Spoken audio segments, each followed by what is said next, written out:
باب 3۔ اور سردیس کی کلیسیا کے فرشتے کو یہ لکھ کے، جس کے پاس خدا کی 7 روحیں ہیں اور 7 ستارے ہیں، وہ یہ فرماتا ہے کہ میں تیرے کاموں کو جانتا ہوں کہ تو زندہ کہلاتا ہے اور ہے مردہ۔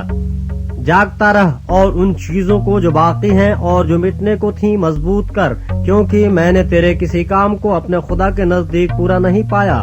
بس یاد کر کہ تو نے کس طرح تعلیم پائی اور سنی تھی، اور اس پر قائم رہ اور توبہ کر، اور اگر تو جاگتا نہ رہے گا تو میں چور کی طرح آ جاؤں گا اور تجھے ہرگز معلوم نہ ہوگا کہ کس وقت تجھ پر آ پڑوں گا۔ البتہ سردیس میں تیرے ہاں تھوڑے سے ایسے شخص ہیں جنہوں نے اپنی پوشاک آلودہ نہیں کی، وہ سفید پوشاک پہنے ہوئے میرے ساتھ سیر کریں گے، کیونکہ وہ اس لائق ہیں۔ جو غالب آئے اسے اسی طرح سفید پوشاک پہنائی جائے گی، اور میں اس کا نام کتاب حیات سے ہرگز نہ کاٹوں گا، بلکہ اپنے باپ اور اس کے فرشتوں کے سامنے اس کے نام کا اقرار کروں گا۔ جس کے کان ہو وہ سنے کہ روح کلیسیاؤں سے کیا فرماتا ہے۔ اور فلدیفیا کی کلیسیا کے فرشتے کو یہ لکھ کے، جو قدوس اور برحق ہے اور داؤد کی کنجی رکھتا ہے، جس کے کھولے ہوئے کو کوئی بند نہیں کرتا اور بند کیے ہوئے کو کوئی کھولتا نہیں، وہ یہ فرماتا ہے کہ میں تیرے کاموں کو جانتا ہوں۔ دیکھ، میں نے تیرے سامنے ایک دروازہ کھول رکھا ہے، کوئی اسے بند نہیں کر سکتا،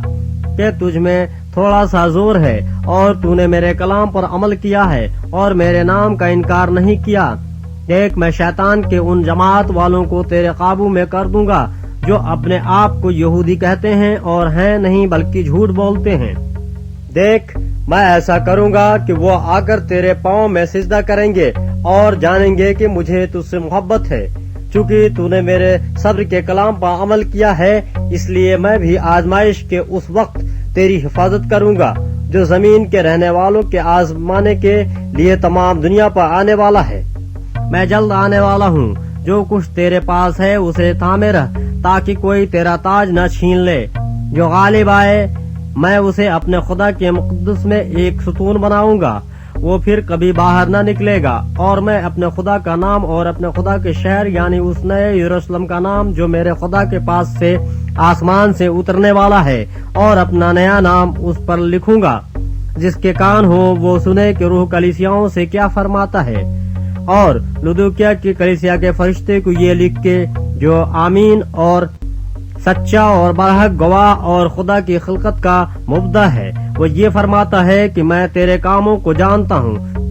کہ نہ تو سرد ہے نہ گرم، کاش کہ تو سرد یا گرم ہوتا، بس چونکہ تو نہ تو گرم ہے نہ سرد بلکہ نیم گرم ہے، اس لیے میں تجھے اپنے منہ سے نکال پھینکنے کو ہوں۔ اور چونکہ تو کہتا ہے کہ میں دولت مند ہوں اور مالدار بن گیا ہوں اور کسی چیز کا محتاج نہیں، اور یہ نہیں جانتا کہ تو کم بخت اور خوار اور غریب اور اندھا اور ننگا ہے، اس لیے میں تجھے صلاح دیتا ہوں کہ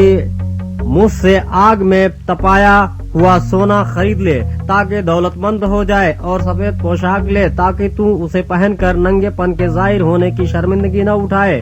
اور آنکھوں میں لگانے کے لیے سرما لے تاکہ تو بینا ہو جائے۔ میں جن جن کو عزیز رکھتا ہوں ان سب کو ملامت اور تنبیہ کرتا ہوں،